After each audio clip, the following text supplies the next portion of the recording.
Well, Rachel, I wanted to say congratulations on this role. I've had the chance to sit down and watch the first few episodes, and it is absolutely fantastic. So, congratulations.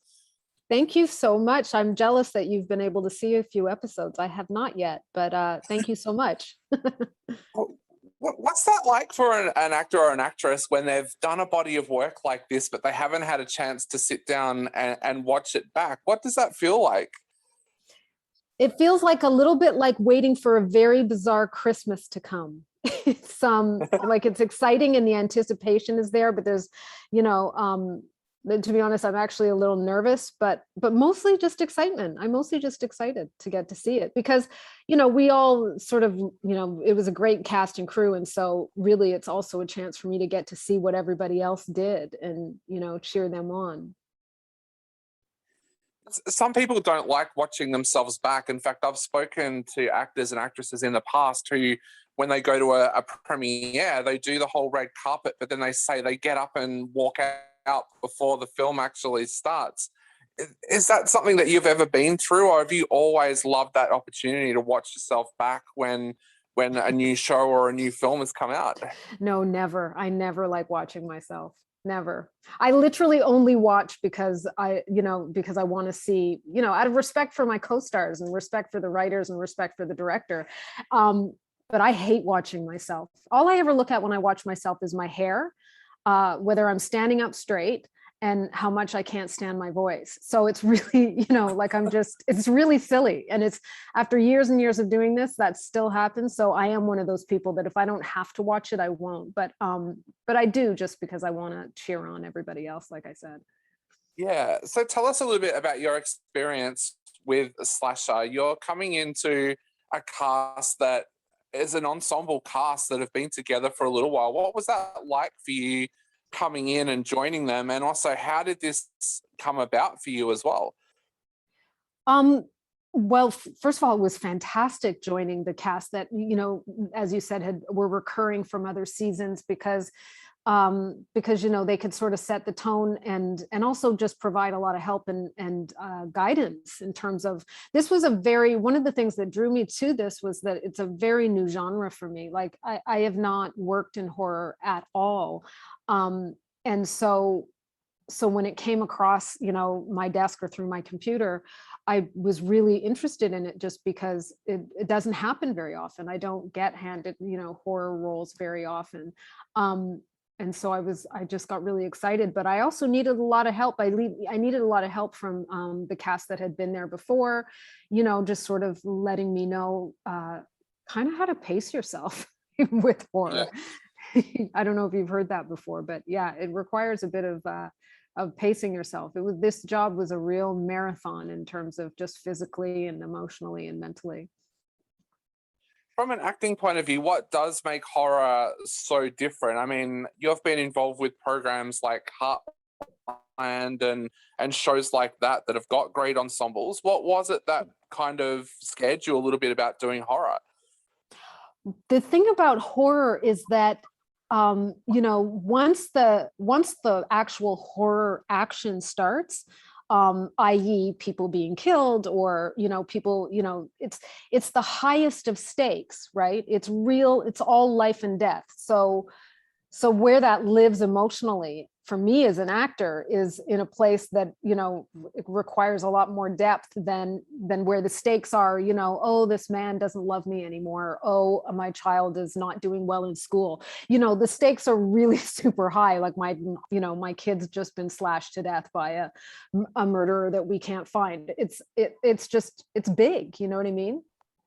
So yeah. It's a bit daunting. And how do you take yourself to that place? Like you said, we've all been through heartbreak. We've all had someone break up with us and things like that. So you can take yourself to that spot of where you were when that happened to you. But how do you take yourself to that spot when, like you said, you've just watched your child get murdered? Right. Imagination, just a lot of imagination, and and making sure that we were all given the space and the time to sort of be able to find that for ourselves. And because the cast is so great, a lot of times I was just feeding off of the energy of the other actors, and the other actors who were in the story with me and helping me believe it so that I could do what I needed to do. Does that make sense? It does, yeah. And I guess the other part of that question is, how do you then shut off to go home, or to go back to the hotel room that night? Like, that must even be something that's very difficult, to shut off that emotion as well. I don't have a problem with that. That I can shut that off really easily and just, rest. I'm not somebody. The thing that was hard to shut off with this job was the physicality of it. There's a fight scene between me and the character Florence and Birgit, played by Patrice Goodman and Sabrina Gurtovich. And when we shot that, it was an all-day thing. And I mean, I need to tell you, I could barely walk the next day, and I could barely lift my arms for about 3 days. That's the part that really rocked me. But the emotional part, I was able to sort of shut down when the camera stopped running. Yeah. Okay. So I remember talking to some of the cast members of American Horror Story, and they say that every time they get a script, they go through right to the end to see if their character has made it through that episode. Is that something that you found that you were doing as well, like trying to see how long your character would last in this game of life and death? Exactly. The great thing about slasher, I don't know if they do this on American Horror Story or any other show, but we block shoot everything, and I'm sure you know what that means. But for anybody who doesn't, it means that we're shooting all the episodes all the time. So in the same day, we're shooting an episode from episode 3 and a scene from episode 7. So which means as actors, we all have to be given all of the scripts ahead of time. So when we started, I had read all of 8 scripts, but I'll tell you, when I was sitting at home starting to read those scripts 1 through 8, I was definitely doing that, going, oh, I lived through another one. I lived through another one. I really was doing that. Different shows do that differently. I know with Game of Thrones, the producers used to do what they called a death call. I remember, at one of the conventions, some of the cast of Game of Thrones was saying that if you got a phone call from the producer on the morning that the script was about to arrive, you knew that your character was going to die. That must be something that's really, really daunting for actors out there. Is that something that you've come across in your career before, where you are kind of scared whether or not your character is going to make it through a show? I have not actually had that experience. I've had that experience a little bit from season to season when I've worked on television series, and not knowing if you're not knowing until the very last minute if your character's coming back the following season, but not the next. I haven't been. I think that's very particular to certain kinds of shows where you do have a lot of characters dying all the time. That hasn't really happened to me yet. You mentioned before, when we were talking about you getting involved with Slasher, that it was great to go in and you had a really supportive cast. Tell us a little bit about what that was like, meeting the cast for the first time, and how they helped you through your role as well. Well, every cast member had, different things to bring,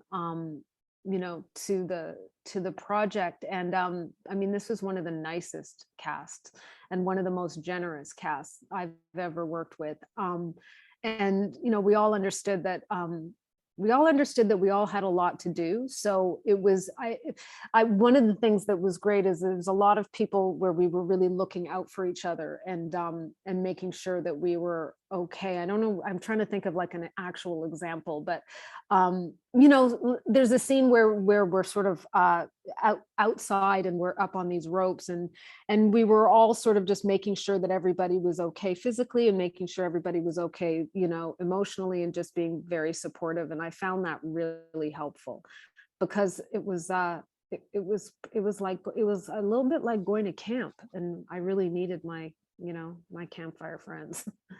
Yeah. And does it help having horror legends around to help you when you are going into your first kind of horror genre piece as well?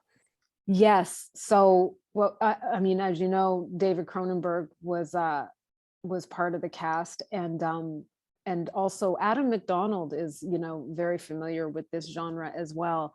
And knowing that people loved the genre, knowing that people knew it really well and were enthusiastic about it, I felt very safe. I felt very safe that, you know, somebody was going to sort of keep me in the right tone of things for the most part. Yeah, I had ultimate trust every Definitely. time. Well, Rachel, Every time. Mhm. I know we are running out of time very, very quickly, and you've got other interviews to get to. So to finish off, I would love to ask, what was the most memorable piece for you filming Slasher? And also, what would you like to say to everybody out there who is about to sit down and watch this amazing show?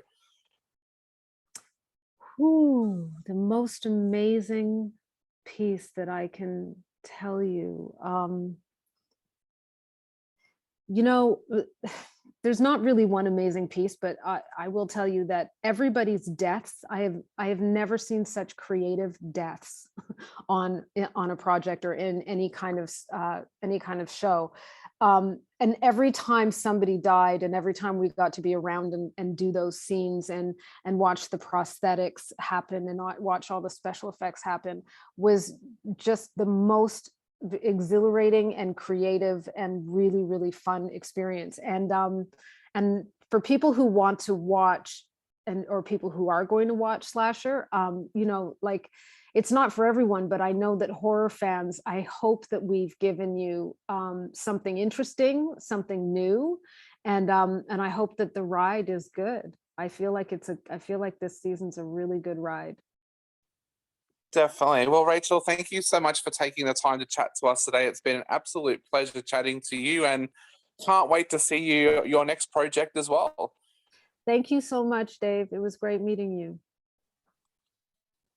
Okay, thank you, Rachel. Thank you, Harriet. Thank you so much for that. Thanks, Dave. And thank you, Rachel. See you later. Thank you. Thanks, everybody. Bye. Bye. Have a great day. You too.